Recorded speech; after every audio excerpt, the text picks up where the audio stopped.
اور پھر آگے اسی آیت کو دہرایا جا رہا ہے کہ اگین مہاجرین اور انصار کے بارے میں کہ اللہ فرما رہا ہے جو لوگ ایمان لائے اور ہجرت کی اور اللہ کی راہ میں جہاد کیا اور جنہوں نے جگہ دی اور مدد پہنچائی یہی لوگ سچے مومن ہیں. یعنی ان کی پھر ان کی فضیلت بیان ہوئی ہے یہاں پہ، اور ان کے لیے کیا ہے، ان کے لیے بخشش ہے اور عزت کی روزی. اور جو لوگ اس کے بعد ایمان لائے اور ہجرت کی اور تمہارے ساتھ ہو کر جہاد کیا، بس یہ لوگ بھی تم میں سے ہیں. یہاں پر ایک چوتھے گروپ کا ذکر کیا گیا صحابہ کے اوپر. ہم نے 3 گروپس کے بارے میں پڑھ لیا. ایک گروپ کون سا تھا؟ مہاجرین کا. دوسرا گروپ کون سا تھا؟ انصار کا. اور تیسرا گروپ کون سا تھا؟ جو کہ ایمان تو لے آئے لیکن انہوں نے ہجرت نہیں کی، مائگریشن نہیں کی. اب یہاں پر چوتھے گروپ کی بات ہو رہی ہے کہ ایک چوتھا گروہ ہے جو فضیلت میں، یعنی کہ اللہ نے ان کو پریفر کیا ہے کہ ان 2 گروپس کے بعد، یعنی مہاجرین اور انصار کے بعد ان کو پریفرنس دی گئی ہے. لیکن تیسرا گروہ جو ہے نا وہ پھر بھی نیچے ہے. ٹھیک ہے، بات سمجھ رہے؟ تو ان کو پریفرنس کیوں دی گئی؟ کہ کیونکہ انہوں نے بھی نبی کریم صلی اللہ علیہ وسلم کے ساتھ مل کر جہاد کیا. اور پھر آگے آیت ہے کہ رشتے ناتے والے ان میں سے بعض زیادہ نزدیک ہیں اللہ کے حکم میں، بے شک اللہ ہر چیز کا جاننے والا ہے. اس آیت کی ڈیٹیل میں بات آتی ہے کہ اخوت یا حلف کی بنے، یعنی کہ کسی جیسے نبی کریم صلی اللہ علیہ وسلم نے مہاجرین اور انصار کو آپس میں بھائی بنوایا تھا. لیکن اب بات ہو رہی ہے کہ یہ جو اخوت کا رشتہ بنایا تھا اس بنیاد پر وراثت میں اب وہ حصے دار نہیں ہے کوئی بھی. یعنی یہ آیت اس بات کی وضاحت کر رہی ہے کہ اب نسبی رشتہ دار ہی وراثت کے وارث ہوں گے. تو جی الحمدللہ ہماری سورہ انفال کمپلیٹ ہوئی. اب سورہ توبہ کو ہم لیتے ہیں. سورہ توبہ کے بارے میں ہے اس کے نام کی کیا وجہ ہے کہ اس میں مفسرین نے متعدد نام اس کے ذکر کیے ہیں، لیکن زیادہ مشہور 2 نام ہی ہیں. ایک توبہ، اس لیے کہ اس میں، یعنی اس کی وجہ کیا ہے سورہ توبہ کے نام کی توبہ نام، اس لیے کہ اس میں بعض مومنین کی توبہ قبول ہونے کا ذکر ہے. دوسرا نام برات ہے، اس لیے کہ اس میں مشرکین سے برات کا اعلان کیا ہے، یعنی اللہ کی طرف سے فریڈم فرام آل اوبلیگیشنز. اور ایک اور بات کیا اس میں ہے کہ اس کی بگننگ میں بسم اللہ الرحمن الرحیم نہیں درج، اور اس کے بھی بہت ساری ریزنز ہیں مفسرین کے نزدیک. لیکن زیادہ صحیح بات یہی معلوم ہوتی ہے کہ سورہ انفال اور سورہ توبہ ان دونوں کے جو سبجیکٹس ہیں ان میں بڑی یکسانیت، ان میں سملیرٹیز ہیں. یعنی دونوں یہ ملٹری کے حوالے سے ان میں بہت ساری باتیں ہمیں ملتی ہیں. تو یہ سورہ گویا کیسا ہے کہ یہ سورہ انفال کا ہی بقیہ حصہ سمجھا جاتا ہے غالباً. اسی لیے رسول اللہ صلی اللہ علیہ وسلم نے اس کے شروع میں بسم اللہ درج نہیں کروائی، اور آپ صلی اللہ علیہ وسلم کی مطابقت میں، یعنی کہ آپ کو فالو کرتے ہوئے صحابہ کرام نے بھی اس میں بسم اللہ تحریر نہیں کی. پھر ایک اور بات کہ یہ 7 بڑی صورتوں میں سے 7ویں صورت ہے جنہیں 7 طوال، یعنی کہ جن کو جو لمبی 7 صورتیں ان میں یہ 7ویں لمبی صورت ہے. تو جی سورہ توبہ کی پہلی آیت کو دیکھتے ہیں. بسم اللہ الرحمن الرحیم. اللہ اور اس کے رسول کی سب سے بیزاری کا اعلان ہے، یعنی freedom from all obligation is declared from Allah and his messenger to those of the مشرکین، یعنی کہ جو مشرکین ہیں ان کی طرف یہ اعلان کر دیا گیا ہے کہ اللہ اب ان کے ہر کام سے بری. ان مشرکوں کے بارے میں جن سے تم نے عہد و پیمان کیا، یعنی کہ ایگریمنٹ کیا، بس ان مشرکوں کو تم ملک میں 4 مہینے تک کی مہلت دے دو، یعنی کہ وہ 4 مہینے تک چل پھر لیں. جان لو کہ تم اللہ کو عاجز کرنے والے نہیں. کون؟ یعنی مشرک لوگ اللہ کو عاجز کرنے والے نہیں. اور یہ بھی یاد رہے کہ اللہ کافروں کو رسوا کرنے والا ہے. فتح مکہ کے بعد 9 ہجری میں رسول اللہ صلی اللہ علیہ وسلم نے حضرت ابوبکر صدیق رضی اللہ عنہ، حضرت علی رضی اللہ عنہ اور دیگر صحابہ کو قرآن کریم کی یہ آیات اور کچھ احکامات دے کر بھیجا کہ وہ مکے میں جا کے یہ اعلان کر دیں، اعلان عام کر دیں کہ انہوں نے آپ صلی اللہ علیہ وسلم کے اور آپ صلی اللہ علیہ وسلم کے فرمان کے مطابق انہوں نے یہ اعلان کر دیا کہ کوئی شخص بیت اللہ کا عریاں یعنی کہ ننگا ہو کے طواف نہیں کرے گا، اور آئندہ سال کسی بھی مشرک کو بیت اللہ کے حج کی اجازت نہیں ہوگی. یہ صحیح بخاری کی روایت ہے.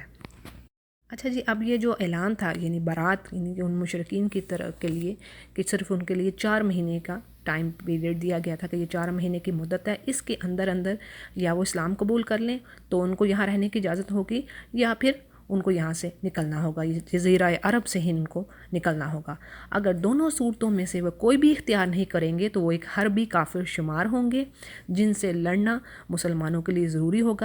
یعنی مشرکین کے لیے 2 کنڈیشن رکھی گئی. نمبر 1 یا تو اسلام قبول کر لیں، اور نمبر 2 وہ جزیرہ عرب سے ہی باہر نکل جائیں، اور ان کے لیے ٹائم پیریڈ 4 مہینے کا دے دیا گیا. اور پھر آگے آیت ہے کہ اللہ اور اس کے رسول کی طرف سے لوگوں کو بڑے حج کے دن صاف اطلاع ہے کہ اللہ مشرکوں سے بیزار ہے اور اس کا رسول بھی، اور اگر اب بھی تم توبہ کر لو، یعنی مشرکوں سے کہا جا رہا ہے کہ تم توبہ کر لو تو تمہارے حق میں بہتر ہے، اور اگر تم پھرتے ہو، یعنی کہ تم اس چیز کو نہیں لیتے، تو جان لو کہ تم اللہ کو ہرا نہیں سکتے، اور کافروں کو دکھ کی مار پہنچا دیجیے۔ اچھا جی، یہاں پہ حج کے بارے میں تھوڑی سی آپ کو ڈیٹیل دے دیتی ہوں کہ صحیح بخاری و مسلم میں اور دیگر صحیح حدیث سے ثابت ہے کہ یوم حج اکبر سے مراد یوم النحر، یعنی جو 10 ذوالحجہ کا جو دن ہے، یہ وہ دن ہے یوم جس کو حج الاکبر کہا جا رہا ہے نا، اس دن سے وہ دن مراد ہے۔ یعنی کہ لوگوں میں یہ جو کانسیپٹ پھیلا ہوا ہے نا کہ جمعے کا جو دن ہے، اگر جمعے والے دن حج ہو گیا تو اس کو حج اکبر کہتے ہیں، تو یہ بے اصل بات ہے، کیونکہ یہاں پہ اللہ سبحانہ وتعالیٰ نے خود ہی فرما دیا ہے کہ یوم الحج الاکبر، یعنی کہ جو 10 ذوالحجہ کا جو دن ہے، کوئی بھی دن ہو، وہ حج الاکبر ہی کہلائے گا۔ اور اس کے برعکس یعنی دوسری طرف جو عمرہ ہوتا ہے وہ اس کو حج اصغر کہا جاتا ہے۔ تو جی اگلی آیت کو دیکھتے ہیں کہ یعنی کہ یہ ساری پیچھے اللہ نے باتیں فرما دی، اللہ نے فرمایا کہ ان مشرکوں سے یہ بات ساری پہنچا دو، لیکن اس سوائے ان کے جن سے تمہارا معاہدہ ہو چکا ہے اور انہوں نے تمہیں ذرا سا بھی نقصان نہیں پہنچایا، نہ کسی کی تمہارے خلاف مدد کی ہے، تم بھی ان کے ساتھ، ان کے جو ایگریمنٹ ہوا ان کے ساتھ، اس کی مدت کو پوری کرو، جتنی بھی جو ٹائم پیریڈ ہے ایگریمنٹ کا اس کو پورا کرو۔ اللہ تعالیٰ پرہیزگاروں کو دوست رکھتا ہے۔ اور پھر حرمت والے مہینوں کے گزرتے ہی مشرکوں کو جہاں پاؤ قتل کرو، انہیں گرفتار کرو، ان کا محاصرہ کر لو اور ان کی طاق میں ہر گھاٹی میں بیٹھو۔ ہاں اگر وہ توبہ کر لیں اور نماز کے پابند ہو جائیں اور زکوٰۃ ادا کرنے لگے، تم ان کی راہیں چھوڑ دو، اللہ یقیناً بخشنے والا اور مہربان ہے۔ یہ مشرکین کی ایک چوتھی قسم ہے، یعنی جس میں اللہ فرما رہے ہیں کہ اگر انہوں نے ایگریمنٹ کیا ہے اور وہ اپنے مسلمانوں کے ساتھ انہوں نے ایگریمنٹ کیا ہوا اور اس کے وہ اگینسٹ بھی نہیں گئے، تو ان کا جو ایگریمنٹ ہے مسلمانوں کو چاہیے کہ وہ اپنے ٹائم پیریڈ اس کو پورا کریں۔ اور جو یہاں پہ حرمت والے مہینوں کی بات آئی اس کے بارے میں ہے، اس میں کچھ اختلافات ہیں مفسرین کے رائے میں، لیکن یہاں پہ میں آپ کے آگے امام ابن کثیر کی رائے رکھتی ہوں کہ وہ کہتے ہیں کہ یہاں اشہر حرم سے مراد وہ حرمت والے مہینے نہیں، یعنی ایک تو 4 مہینے ہیں حرمت والے، اس سے مراد یہ نہیں، یہاں پہ کیا مراد ہے اس آیت میں، یعنی اس سے 10 ذوالحجہ سے لے کے 10 ربیع الثانی تک کے 4 مہینے مراد ہیں۔ انہیں اشہر حرم اس لیے کہا گیا کہ اعلان برات کی روح سے ان 4 مہینوں میں ان مشرکین سے لڑنے، یعنی جو 4 مہینے آگے اوپر پڑھا نا ہم نے، فَسِیحُوا فِی الْأَرْضِ أَرْبَعَةُ أَشْهُرٍ، یہ پڑھی نا کہ 4 مہینے چل پھر لو، اللہ کہہ رہے ہیں مشرکوں سے، تو وہ یہ کہہ رہے ہیں کہ یہ اس سے مراد یہ والے مہینے، یعنی 10 ذوالحجہ سے لے کے 12 ربیع الثانی تک، ٹھیک ہے، اور تاکہ ان کے خلاف یعنی کہ ان کو ٹائم پیریڈ دیا جائے مشرکوں سے اور ان کے خلاف کوئی لڑائی نہیں کی جائے گی۔ اور پھر اس ٹائم پیریڈ یعنی اس مدت کے گزرنے کے بعد انہیں چاہے قیدی بناؤ یا قتل کر دو، یعنی اس بات پہ بھی اکتفا نہیں کرنا کہ وہ تمہیں کہیں ملے، یعنی مسلمانوں کو کہیں ملیں تو پھر وہ کارروائی کریں، بلکہ اللہ فرما رہے ہیں جہاں جہاں ان کے قلعے، ان کی پناہ گاہیں ہوں، وہاں ان کے گھات میں رہو، حتیٰ کہ ان کی جو موومنٹ ہے، نقل و حرکت مشکل ہو جائے، اور اگر اس کے بعد یہ توبہ کر لیں اور نماز کے پابند ہو جائیں اور زکوٰۃ ادا کرنے لگے تو پھر ان کی راہیں چھوڑ دو، کیونکہ وہ مسلمان ہو چکے ہیں۔ اچھا جی، اس آیت سے ہمیں ایک اور چیز کیا پتہ چلتی جو کہ بڑی اہم ہے، وہ یہ کہ اسلام قبول کرنے کے بعد سب سے اہم چیز کیا آ رہی ہے، اقامت صلاح، یعنی نماز کا قائم کرنا اور زکوٰۃ کا ادا کرنا، یہ بہت ضروری کام ہے، اور اگر کوئی شخص ان میں سے کوئی ایک کام بھی چھوڑتا ہے تو وہ گویا مسلمان نہیں سمجھا جائے گا۔ جس طرح حضرت ابو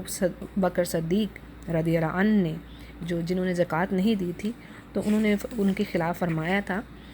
کہ اللہ کی قسم میں ان لوگوں سے ضرور لڑوں گا جو نماز اور زکوٰۃ کے درمیان فرق کریں گے، اور یہ بخاری اس کو روایت کر رہے ہیں۔ اگلی آیت میں آپ صلی اللہ علیہ وسلم سے فرمایا جا رہا ہے کہ اگر مشرکوں میں سے کوئی تجھ سے پناہ طلب کرے تو اسے پناہ دے، یہاں تک کہ وہ اللہ کا کلام سن لے، پھر اسے اپنی جائے پناہ تک پہنچا دیا جائے، یہ اس لیے کہ یہ لوگ بے علم ہیں۔ یہاں پہ یہ بات آ رہی ہے کہ حربی کافروں کے بارے میں ایک رخصت دی گئی، اجازت دی گئی ہے کہ اگر وہ پناہ طلب کرتے ہیں آپ سے تو آپ اپنے حفظ و امان میں رکھیں ان کو، تاکہ کوئی مسلمان انہیں قتل نہ کر سکے، اور تاکہ یہ اللہ کی باتوں کو سنیں اور اسلام کے سمجھنے کا موقع ملے، اور ممکن ہے کہ اس طرح اسے توبہ اور اسلام کی توفیق مل جائے۔ اگلی آیت میں اللہ فرما رہے ہیں کہ کافروں کا عہد اللہ اور اس کے رسول کے نزدیک کیسے رہ سکتا ہے سوائے ان کے جن سے تم نے عہد و پیما یعنی کوئی ایگریمنٹ کیا ہو مسجد حرام کے پاس، جب تک وہ لوگ تم سے معاہدہ نبھائیں تم بھی ان سے وفاداری کرو، اللہ تعالیٰ متقیوں سے محبت رکھتا ہے۔ پھر آگے بات ہو رہی ہے کہ ان کے وعدوں کا کیا اعتبار، یعنی ان کافروں کے جو وعدے ہیں ان کا کوئی اعتبار نہیں ہے، اگر تم پر غلبہ ہو جائے ان کو تو یہ قرابت داری کا بھی خیال نہ کریں اور نہ ہی کسی ایگریمنٹ کا، اور اپنی زبانوں سے تو تمہیں یہ پلیز کر رہے ہیں، تمہیں خوش کر رہے ہیں، لیکن ان کے دل اندر سے نہیں مانتے اور ان میں سے اکثر تو فاسق ہیں۔ یعنی ان کے زبانی باتوں کا کوئی اعتبار نہیں ہے، جو اللہ سبحانہ وتعالیٰ یہاں پہ بیان فرما رہے ہیں کہ اگر تم پہ یہ غالب آ تو کسی رشتہ داری اور عہد کا پاس نہ کریں۔ انہوں نے اللہ کی آیتوں کو بہت کم قیمت پر بیچ دیا اور اس کی راہ سے روکا، تو یہ بہت ہی برا کام ہے جو یہ کر رہے ہیں، اور یہی کام جو یہ مشرکین کا یہاں پہ کام بتایا، دوسرے یہاں سے اس سے یہودی بھی مراد ہیں۔ اور پھر آگے بات آ رہی ہے کہ یہ کسی مسلمان کے حق میں کسی رشتہ داری کا یا عہد کا کوئی لحاظ نہیں کرتے اور یہ ہیں ہی حد سے گزرنے والے، یعنی بار بار وضاحت اللہ بار بار کیوں ریپیٹ کر رہے ہیں، اس سے مقصد کیا ہے تاکہ مشرکین اور یہود کی جو اسلام سے دشمنی ہے اس کو اچھی طریقے سے اس کو کلیئر کر دیا جائے مسلمانوں پر۔ پھر ہے اب بھی اگر یہ توبہ کر لیں اور نماز کے پابند ہو جائیں اور زکوٰۃ دیتے رہیں تو تمہارے دینی بھائی ہیں۔ ہم تو جاننے والوں کے لیے اپنی آیتیں کھول کر بیان فرما رہے ہیں، سبحان اللہ، کہ اللہ تعالیٰ یہ ساری چیزیں بتانے کے بعد پھر آگاہی دے رہے ہیں کہ دیکھو تمہیں چیزیں کھول کر اچھے طریقے سے بتلا دی ہیں کہ یہ ایسے ہیں، یہ ایسے ہیں، نہیں کہ نہ عہد کا پاس رکھنے والے ہیں، نہ اس طریقے سے وہ بیہیو کرنے والے ہیں، اللہ کی آیات کو جھٹلانے والے اور ان پر کم قیمت لے کے ان کو بدل دینے والے، تو یہ ساری چیزیں اللہ سبحانہ تعالیٰ نے ان مسلمانوں کو بتا دی۔ پھر آگے بات ہے کہ اگر یہ لوگ